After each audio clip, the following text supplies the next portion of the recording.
புது மருமகளின் எரிச்சல். ரஞ்சு, ப்ளீஸ் ரஞ்சு, எழுந்துடா. இன்னைக்கு ஒரு நாள் மட்டும்டா. ரவி 6வது தடையாக தன் புது மனைவியை கெஞ்சி கொஞ்சம் எழுப்புகிறான். ரவி, ப்ளீஸ் இன்னும் ஒரு 5 மினிட்ஸ் லெட் மீ ஸ்லீப்பியா. ரொம்ப தூக்கமாக வருது. இல்லடா சொல்லும், இன்னைக்கு வீட்டில் சுமங்கலி பிரார்த்தனை இல்லையா, உனக்கு தான் தெரியுமே, அதனால் இன்னைக்கு மட்டும் கொஞ்சம் அட்ஜஸ்ட் பண்ணுமா. அவன் கெஞ்சுவது பரிதாபமாக இருந்தது. அதற்கு காரணம் இருந்தது. ரஞ்சுவிடம் ஒரு பழக்கம். இதை இப்படி செய்யணும் என்றால் மாற்றிதான் செய்வாள். அது மட்டுமல்லாமல் செய்தால் என்னதான் ஆகும் என்று கட்சி பேசுவாள். திருமணம் முடிந்து இந்த 3 மாதத்தில் எத்தனையோ நிகழ்வுகள். அதுவும் அவளுக்கு என்றால் பரவாயில்லை. பல சமயங்களில் தன் ஆச்சாரமான அம்மாவுக்கும் முற்போக்கு எண்ணங்களை கொண்ட அவளுக்கும் கருத்து வேறுபாடுகள் எழும்போது ரவி முகத்தை பார்க்கவே பரிதாபமாக இருக்கும். ஆனால் அந்த மாதிரி நேரங்களில் அவன் அம்மா பாலம்மாள் மிகவும் சாமர்த்தியமாக பல நேரங்களில் வெறு புன்னகையாலோ அல்லது ஓரென்று வார்த்தைகளோடு நச்சென்று முடிவு கட்டி விடுவாள். அது மட்டுமல்லாமல் அவனை தோளை தட்டி, இதோ பார் ரவி, எதுக்கும் கவலைப்படாத, எல்லாம் காலப்போக்கில் அவளே புரிந்து கொள்வாள். நீ கவலைப்படாமல் உன் புது திருமண வாழ்க்கையை என்ஜாய் பண்ணு என்று கண்ணங்குழிவில சிரித்து கொண்டே சென்று விடுவாள். நாள் கிழமைகளில் அம்மாவை மடிசார் புடவையோடும் முன் நெற்றியோரமும் காதோரமும் அங்கொன்றும் இங்கொன்றுமாக நரைத்த இடுப்பு வரை நீண்ட கூதலை அழகாக பைப்பின்னல் பின்னி அதில் அரையே அறமுளம் மல்லிகை சூடி எலும்புச்சனென முகத்தில் நடு நெற்றியில் பழைய குட்டி 10 பைசா அளவில் குங்குமமும் அதன் மேல் விறகட்டை அளவு விபூதியும் வைத்த அவள் சாட்சாத் தெய்வ அவதாரம்தான்.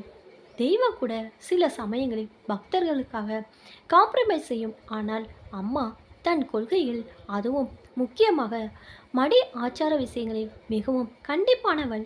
அப்பா குருமூர்த்திக்கே அவளிடம் சற்று அச்சந்தான். அப்படிப்பட்ட அம்மா தன் மனைவியிடம் இந்த 3 மாதத்தில் எத்தனை முறை காம்ப்ரமைஸ் செய்திருப்பாள். ஒருவேளை மருமகள் என்றால் எந்த தவறு செய்தாலும் விட்டு கொடுக்க வேண்டும் என்பதுதான் அவள் அறிந்த ஆச்சாரமோ. போன வெள்ளிக்கிழமை நடந்த நிகழ்ச்சியை இப்போது நினைத்தாலும் அவனுக்கு விடவிடவென்று நடுங்கியது. அம்பாளுக்கு சரஸ்நாமம் சொல்லி அம்மா நெய்வேத்தியம் செய்ய வைத்திருந்த சர்க்கரை பொங்கலையும் உளுந்து வடையும் ரஞ்சு குளிக்காமல் சமையலறையில் வந்து ருசி பார்த்ததுதான். அதுவும் அந்த 3 நாட்களில் ஒரு நாள். யாருக்கும் அது தெரியாது, அவனை தவிர. அப்போது அம்மாவுக்கும் ரஞ்சுவுக்கும் நடந்த உரையாடல் அவன் கண்முன்னே நிழலாடியது. என்ன ரஞ்சு, குளிக்கலையா? இல்லை ஆண்டி, எனக்கு நேற்று ராத்திரி பூரா ஸ்டொமக் பெயின், அதனால் நைட்டு சாப்பிடல. காலையில் எழுந்ததும் ரொம்ப பசிச்சிச்சு. அதோட இந்த மாதிரி நேரத்தில் எனக்கு எப்பவும் பசி அதிகமாக இருக்கும். அதனால தான். ஏன் ஆண்டி, எடுத்துக்க கூடாதா, சாப்பிடக்கூடாதா என்று கூட ஒரு வார்த்தை கூட கேட்கவில்லை. அவள் பாட்டுக்கு விடுவிடு என்று மாடிக்கு சென்று விட்டாள்.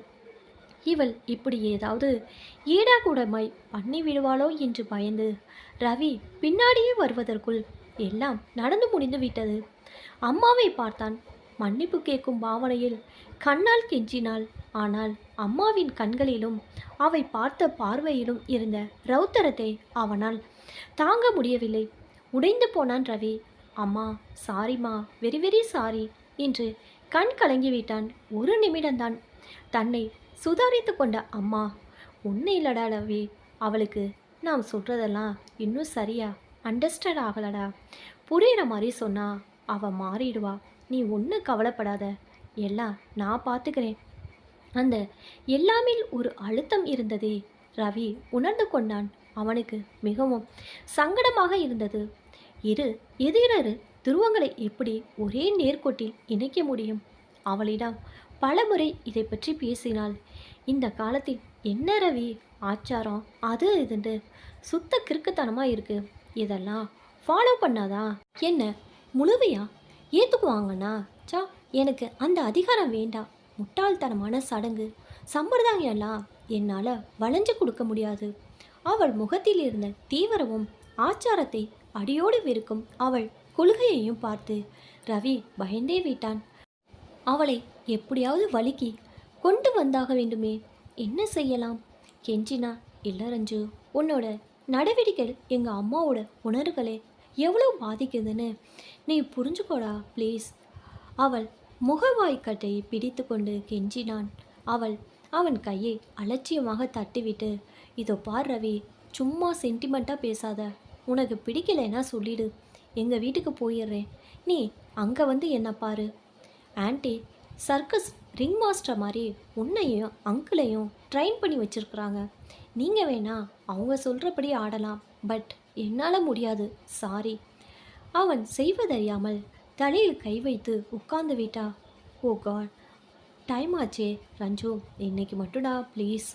அவன் நினைவலையிலிருந்து மீண்டும் தலையை மேலே விழித்து பார்த்தபோது ரஞ்சு இருந்து குளித்து கூரை புடவையில் மடிசாருடன் கிட்டத்தட்ட மனக்கோலத்தில் பார்த்தது போல் அத்தனை நகைகளோடும் அவன் எதிரில், ரவி நான் ரெடி, நான் முதல்ல கீழே போகிறேன், நீ குளிச்சு தயாராகி வா. என்ன இன்னைக்கு ஆன்ட்டி என்னென்ன சில்லி சம்பிரதாயங்க சொல்ல செய்ய போகிறாங்களோ பார்க்க போகிறேன் சொல்லிக்கொண்டே அவன் பதில் கூறும் முன் மாடிப்படிகளில் காஞ்சிபுரம் பட்டு சரசரக்க இறங்கி சென்றாள். ரவிக்கு அவன் செய்கைகளை பார்க்க பார்க்க ஆச்சரியமாகவும் அதே சமயத்தில் குழப்பமாகவும் இருந்தது. என்ன பெண் இவள், சடங்கு சம்பிரதாயங்களுக்கு எதிராகவே பேசும் நடக்கும் இவளால் எப்படி சட்டென்று அதற்கு ஏற்றால் போல் தன்னை மாற்றிக்கொள்ள முடிகிறது? இல்லை, உடல் விஷயம் மட்டும்தான் மாறியிருக்கிறது, மற்றது பொறுமையா இன்றைக்கு நடக்க போகும் விசேஷத்தையும் விபரீதத்தையும் எதிர்கொள்ள தன் மனதை பக்குவப்படுத்தி கொண்டான் ரவி. அவன் தயாராகி கீரை வலுப்பொழுது இலை போட்டு எல்லாம் பரிமாறி பெண்டுகள் மற்றும் கன்னியா குழந்தைகள் புதுசு உடுத்தி தயாராக இருந்தார்கள். சுவாமி இலையும் 2 ரெட்டை இலையாக போட்டு எல்லா ஐட்டங்களும் பரிமாறப்பட்டது. அதற்கு முன்பே மணப்பலகையில் மாக்கோணம் போட்டு நனைத்து உலர்த்திய புது புடவை அழகாக கொசுவான் தலை போல் அமைத்து பலகையை அதை அழகாக அமர்த்தினான் போல் வைத்து அதில் சங்கிலிகள் மற்றும் நெக்லஸ், ஜிமிக்கி, தோடு, வளையல்கள் எல்லாம் பாங்காக அணிவிக்கப்பட்டு அது பிரதிபலிப்பதற்காக சுவற்றோரம் மனையின் பின்னால் ஒரு அழகான சற்றே பெரிய கண்ணாடியும் வைத்திருந்தார்கள். பார்ப்பதற்கு யாரோ ஒரு பெண்ணே உட்கார்ந்து இருப்பது போல் அவ்வளவு தெய்வீகமாக இருந்தது.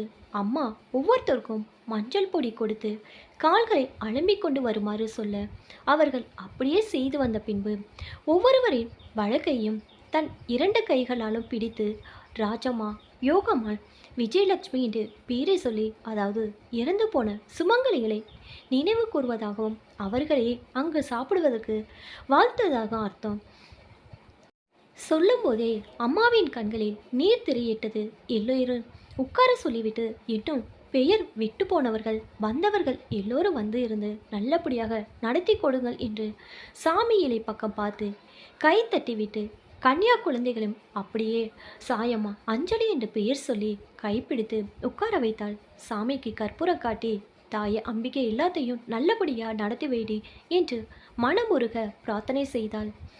அவர்களின் இலைகளின் பக்கத்தில் ஒரு அழகான பிளாஸ்டிக் தட்டை வைத்து, முக்கியமாக குழந்தைகளிடம் பச்சனம், ஏதாவது இப்போ சாப்பிட முடியலன்னா எடுத்து அந்த தட்டில் வச்சிருங்க, நான் அப்புறமா பேக் பண்ணி தரேன், ஆற்றுக்கு போய் சாப்பிடலாம், எதையும் எரியப்படாது என்ன என்று அன்பொழுக கூறி இலையில் பாயாசத்திலிருந்து பச்சனை வரை எல்லாம் பரிமாறிய பின் தத்தம் குதித்தாள் பாலாமாமி. ஆயிற்று, எல்லாம் சாப்பிட்டு முடித்து மறுபடியும் தீர்த்து விட்டு எல்லோரும் எழுந்தவுடன் அவ்விடத்தில் சாணக்கிருப்பது கஷ்டமாக இருப்பதால் துளி மஞ்சள் பொடியை போட்டு சாப்பிட்ட இடத்தில் சுத்தமாக துடித்தாள். அவர்கள் அனைவரையும் கட்டில் போடாத அறைக்குள் போக சொல்லி ஒரு புது பட்டுப்புடவை பாயை விருது அமர சொல்லி எல்லோருக்கும் நீர்மோர், பானகம், சுக்கு வெண்மை கொடுத்தாள்.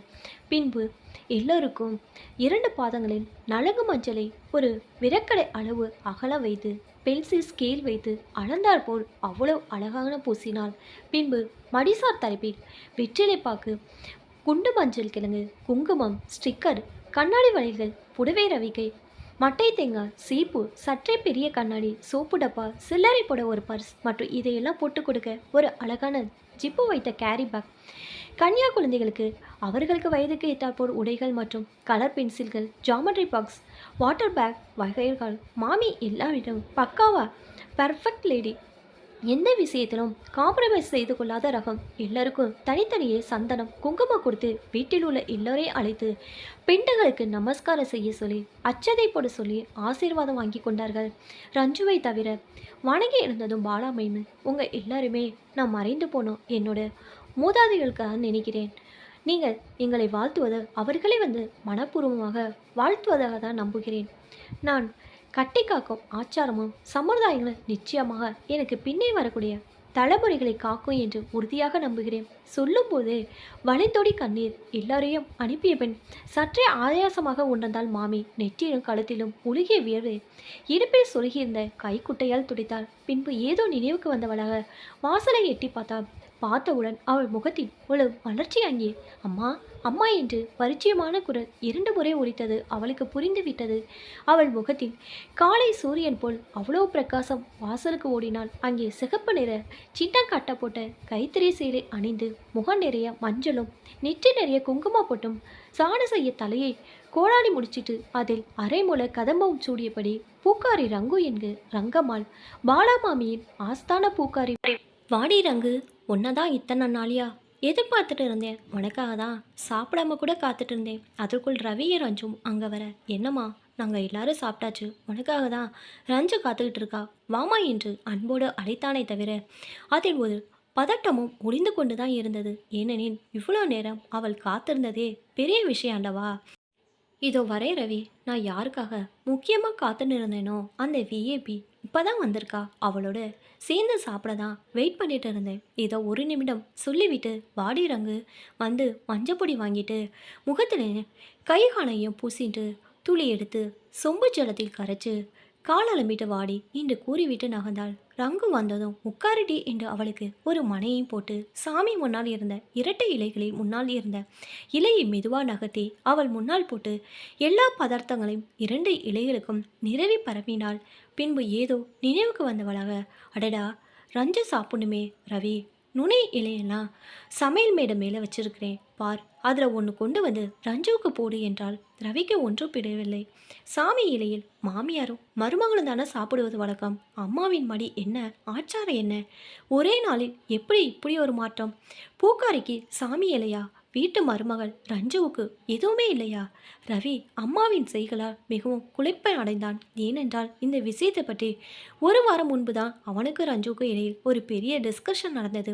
இறந்து போன சுமங்களையும் கன்னியா குழந்தைகளையும் நினைவு கூறும் வகையில் இந்த சுமங்கலி பிரார்த்தனை, அதாவது பெண்டுகள், அவர்கள் மனதில் எவ்வளவோ ஆசாபாசங்கள் ஏக்கங்கள் இருக்கும். ஆகையால் அவர்களது ஆன்மா சாந்தியடையும் வகையில் அவர்களை நினைத்து இவர்களை அவர்களாவே வார்த்து அவர்களுக்கு உணவிட்டு வஸ்திரம் கொடுப்பதன் மூலம் இறந்த நம் முன்னோர்களுடைய ஆசையை பெறுவதற்காகவும் அவர்களை நினைவு கூறும் நாளாகும். அதன் மூலம் அவர்களின் நல் இயல்புகள், குணநலன்கள், பழக்க வழக்கங்கள் இவற்றை பற்றி எல்லாம் பேசி அவர்களது ஆசைகள் நம்மையும் நமக்கு பின் வரப்போகிற நமது சந்ததிகளையும் நன்றாக வாழ வைக்கும் என்ற நம்பிக்கை இருந்தால் இவற்றையெல்லாம் நாம் நடத்துகிறோம்.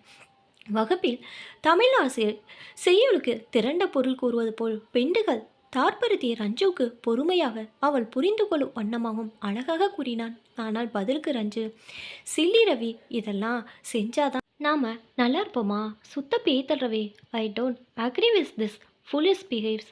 அவள் வெகு அலட்சியமாக அவன் சொன்ன தாற்பயத்தை முட்டாள்தனமான நம்பிக்கை என்று ஒரு புது வியாக்கியானம் தந்தாள். ஆனால் அவன் விடவில்லை. பொறுமையாகும் மறுபடி ரஞ்சு, ட்ரை டு அண்டர்ஸ்டாண்ட். இதன் மூலமாக நாம் தர்மம் செய்கிறோம், அன்னதானம், வஸ்திரதானம், எக்ஸ்ட்ரா, இதெல்லாம் நல்ல விஷயங்கள் தானே. இதை நீ தப்பு என்று சொல்வாயா? இல்லை, நீ சொல்கிறது ஓகே, ஆனால் நம்ம ஆண்களை கூப்பிட்டு தான் தரணும்னு என்ன கட்டாயமா என்ன? ஒரு அநாதை அல்லது இல்லாதவர்கள் அல்லது இதில் நம்பிக்கை உள்ளவர்கள் இவர்களை கலந்து கொண்டு செய்யலாமே. அதிலும் நம்மவர்களை தான் நாம் அழைக்கிறோம். நீ என்ன சொன்னாலும் சரி, என்னால் ஒத்துக்க முடியல, ஒன்று வேணா செய்கிறேன். நீ இவ்வளோ தான் சொல்கிறேன். நெக்ஸ்ட் வீக் இந்த செரிமனியில் நான் பங்கெடுத்துக்கிறேன், okay, but because of you don't worry. அப்பொழுது எதர்ச்சியாக அந்த பக்கம் வந்த பாலாமாமியின் காதுகளில் ரஞ்சுவின் நம்ம ஆளுகளை மற்றும் அதன் பின்னால் அவர்கள் பேசியது மொத்தமும் காதில் விழுந்து, பார்வதி மாமி கொஞ்சம் எங்களுக்கு பரிமாறுங்க, இதை வந்துட்டேன்னு சமையல் செய்து வந்த பார்வதி மாமி பரிமாறத் தொடங்கினாள். ரவி தன் நினைவிலிருந்து மீண்டும் ஏதோ பேச வாயெடுத்தான். அவைகள் கையமர்த்திவிட்டு, அந்த நுனியிலே நீ உட்காந்துக்கோ ரஞ்சு என்றாள் பாலாமம்மி. ரங்கு வேணுங்கிறத நன்னா கேட்டு வாங்கி சாப்பிட்றீ ரங்கு, கூச்சப்படாத என்ன செல்லமாக சொன்னால். சாப்பிட்டு முடித்தவுடன் இலையை எடுக்க போன ரங்குவிடம், என்ன காரியம் நீ பண்ற? எனக்கு வர புண்ணியலா நீ இலை எடுத்தா போயிடும் நீ, பேசாத, அந்த பக்கம் போய் பட்டுப்பாயில உட்காரு, நான் இப்போ வந்துடுறேன் என்று சொல்லி உடனே வந்து ரங்குவுக்கு நலுங்கு மஞ்சள் வைத்து நீர்மோர் பானகம் சுக்கு எல்லாம் கொடுத்தாள். நலுங்கு வைப்பதற்காக காண்பிக்க ரங்கு கூச்சப்பட்டா. என்ன தாயி, நீ போய் என் காலை தொட்டுக்கிட்டேன்னு நெளிந்தா. என்னடி ரங்கு, என் மாமியார் செல்லமெல்லாம் நினச்சி உனக்கு நலுங்கு மஞ்சள் இட்ட கூப்பிட்டா நீ என்னமோ ரொம்ப அழட்டிக்கிற. என் மாமியார் கூட இப்படிதான், அவருக்கு எல்லாத்தையும் 2-3 முறை கேட்டு கேட்டு செய்யணும், சித்த உபசாரம் பண்ணணும். ஆனாலும் ரொம்ப நல்லவடி ரங்கு, என்ன தன் பெண் போல பார்த்துக்கிட்டார். இப்போல்லாம் அந்த மாதிரி மனுஷால பார்க்க முடியாதுடே. இதெல்லாம் பார்த்து கொண்டு ரஞ்சுவுக்கு ரவி சொன்னதுனா முக்கியமாக பெரியவளோட குணநலன்கள் பண்புகள் ஆகியவற்றை நினைவு கூறுவது ஞாபகம் வந்தது. ஏதோ சிந்தனையில் அவள் புருவங்கள் சுருங்கின. சற்று நேரம் கழித்து மாமி ரங்குவிடம் சாமி புடவை எடுத்துக்கொண்டு, ரங்கு இதை கட்டிக்கோ, ஆனால் 9 கஜம் 2 சுத்தா சுத்து கட்டிக்கோ என்றார். இதை கேட்டு ஒரு மாதிரி சிரித்த ரங்கு, நீங்கள் புடவை கொடுங்க மாமி என்று சொல்லி அந்த அறையிலே கதவை உருக்கடித்து விட்டு புடவை கட்டிக்கொள்ள ஆரம்பித்தாள். அடுத்த 5வது நிமிடத்தில் ரங்கு மாமி ஆகிவிட்டாள். பாலாமாமி ஆச்சரியத்தில் கண்கள் விரிய ரங்குவை பார்த்தாள். அவள் கண்களில் எப்படி இது என்பதற்கான விடை தெரிந்து கொள்ளும் அவள், மாமி நான் சின்ன வயசில் ஒரு ஐயர் வீட்டில் வேலை செஞ்சேன். அப்போ அந்த மாமி புடவை கட்டும்போது அவங்க கிட்ட கேட்டேன். அவங்க இதை எப்படி கட்டணும் கற்றுக் கொடுத்து எங்கே அவங்களே இப்போல்லாம் இதை கட்டிக்க அழுத்துக்கிறான். ஆனால் நீ இவ்வளோ ஆசைப்படுறேடி குழந்தை என்று சொல்லி ஒரு நாள் கட்டி விட்டாங்க. அப்படியே பதிஞ்சிருச்சு மாமி. கேட்க கேட்க பாலாமம்மியின் ஆனந்த அதிர்ச்சி அதிகமானது. என்ன மாமி அப்படியே பார்க்குறீங்க, என்னை ஆசீர்வாதம் பண்ணுங்க என்று காலையில் விழ போனவளை தடுத்து, அடி அசரே, இன்னைக்கு நாங்கள் தானே உங்கள் காலில் விழுவணும், சித்த கிரியண்ட அச்சதையை அவள் கையில் கொடுத்து, ஏன்னா உங்களை தானே எங்க சித்த வரையில என்று கணவரை அழைத்தாள். இருவரும் ரங்குவின் காலில் சாஷ்டானமாக விழுந்து நமஸ்கரித்தனர். ரங்குவின் கண்கள் இருந்து தாரை தாரையாக கண்ணீர். அம்மா ஐயா, நீங்கள் உங்கள் குடும்பம் உங்கள் வம்சம் என்னன்னைக்கு நல்லா இருக்கணும், எங்கள் இறைவனை வேண்டிக்கிறேம்மா என்றார் தழுதழு. அவள் முகம் முழுவதிலும் பாலாமம்மியின் குடும்பம் என்றென்றும் நன்றாக இருக்க வேண்டும் என்கிறதே உணர்ச்சி குவியலாக நின்றார். ரஞ்சுவுக்கு அங்கு நடப்பது எதுவுமே பிடிக்கவும் இல்லை புரியவும் இல்லை, எரிச்சலாக வேற வந்தது. ரவி அம்மாவின் முரண்பாடான இந்த நடவடிக்கையா மிக மிக குழம்பி போயிருந்தான். அப்பொழுது எல்லோரையும் பார்த்து பார்வையிலே அணவேர்ந்து என்ன ஓட்டங்களை புரிந்த அவள், எல்லோரும் அப்படியே சீத்த உட்காருங்க, உங்க எல்லோருக்கும் ஒரு விஷயத்தை இங்கே தெளிவுபடுத்த வேண்டிய கட்டாயத்தில் இருக்கிறேன் என்று ஒரு பீடிக்கையோடு ஆரம்பித்தார். நீங்க எல்லோரும் இப்போ என் மேல கோபமாகவும் எரிச்சலாக இருப்பேன், அது உங்க எல்லார் முகத்தை பார்க்கும்போதே தெரியுது. என்னடா மடி ஆச்சாரன்ட்டு எல்லாரையும் இடிக்கி பிடிக்கும் மாமி, இன்னைக்கு நடந்துட்ட விதம் உங்களுக்கு ஆச்சரியமாக இருக்கும். ஆனால் எல்லாத்துக்கும் ஒரு காரணம் இருக்குது. பொதுவாக நம்மள்களை சுமங்கலி பிரார்த்தனை செய்யும் போது ஆத்து மாட்டு பெண்களும் மாமியார் தான் சுவாமிகளை சாப்பிடுவது வழக்கம். ஆனால் நான் யோசித்து பார்த்தேன், சுவாமிக்கு படைத்ததே அதிதி ஒருவர் உண்டால் மிகவும் நல்லதாயிட்டு அவர்கள் உண்டு நம்மை வாழ்த்தினால் நம் வம்சத்துக்கு தானே நல்லது. அதனால் நம் கலாச்சாரங்களை மதிக்க தெரிந்த ஒரு மனுஷனுக்கு இந்த மரியாதை செய்ய வேண்டும் என்று தோன்றியது. உடனே என் ஞாபகத்துக்கு வந்தது நம் பூக்காரி ரங்கு தான். அதுக்கும் ஒரு காரணம் இருக்குது. ஒரு நாள் நான் பூ வாங்க போனப்போ ரங்க என்னை பார்த்தோன்னு இன்னும் சிறிது ஒதுங்கி நின்று கொண்டு தன் மகளை விட்டு எனக்கு பூ கொடுக்க சொன்னாள். நான் ஏண்டி என்று கேட்டபோது விவரம் சொன்னான். இல்லைம்மா, நீங்களாம் ரொம்ப ஆச்சாரமானவங்க, அதோட எங்கள் வீட்லேயும் கிராமத்தில் இருக்கும்போதும் அந்த 3 நாளும் தலைக்கு ஊற்றிக்கிட்டு தள்ளி தனியாக தான் இருப்போம். எங்கள் ஆத்தா அப்பத்தா என் மாமியார் எல்லாம் இதை பற்றி எல்லாம் சொல்லணும். அந்த நேரம் நம்ம உடம்புல இருந்து மாதம் மூச்சுடு சேர்ந்த அழுக்கெல்லாம் வெளியேறுதாம். அதனால் அந்த நேரத்தில் நம் கையால் எதுவும் செய்யக்கூடாதாம். அதோடு கூட நமக்கு அந்த நேரத்தில் ஓய்வு கிடைச்சா நல்லது அப்படியெல்லாம் எங்கள் அப்பத்தா சொல்லும். மற்றவங்களுக்கு எப்படியோமா எனக்கு மனசு ஒப்பலை. அதனால் அந்த நாளில் நான் இப்போ வியாபாரத்துக்கு வந்தால் கூட என் பொண்ணை விட்டு தான் பூ கொடுக்க சொல்லுவேன். எனக்கு எங்கள் பெரியவங்க சொன்னதெல்லாம் மதிக்கணும், ஏன்னா தெரியாமல் அவங்க எதுவும் சொல்ல மாட்டாங்க, அதாமா என்று ஒரு பெரிய பிரசங்கம் பண்ணி முடித்தாள் ரங்கு. நான் யோசித்தேன், பெரியவர்கள் வார்த்தையில் இத்தனை நம்பிக்கை வைத்து அவர்கள் வாக்கை வேத வாக்கா மதித்து அதை வாழ்விலும் கடைபிடிக்கும் ரங்குவிற்கு சுவாமியரை மரியாதை பொருத்தமாக இருக்கும் என்று நினைத்தேன். ஆனால் என் மனதில் ஒரு சிறு குழப்பம் இருந்தது. அது விலகினார் போல் என் மாட்டுப்பெண் ரஞ்சுவும் இதே கருத்தை என் பையனிடம் விவாதித்து கொண்டிருந்தாள். அதனால் தான் இந்த முடிவை எடுத்தேன். ரங்கு நம் குலத்தை சேர்ந்தவளாக இல்லாமல் இருக்கலாம், ஆனால் அவள் எண்ணங்களும் பெரியோரின் கருத்துக்களை பின்பற்ற வேண்டும் என்ற மனப்பாகம் இருந்தது. இவளுக்கு மரியாதை செய்ததன் மூலமாக என் மூதாதையர்கள் என் பூஜையை ஏற்றுக்கொள்வார்கள் என்று திடமாக நம்புகிறேன். இவ்வளவு நேரம் தன் மாமியார் பேசதை கேட்டு ரஞ்சுவின் மனதில் ஒரு பளிர் மின்னர். அதில் மாமியாரின் பழங்கி மனம் புரிய ஆரம்பித்தது. அவளுக்கு ஆச்சாரத்தின் உண்மையான அர்த்தம் தெரிந்து அவள் பார்வையில் மாமியார் இப்பொழுது கோபுர கலசமாக ஜொலித்தாள்.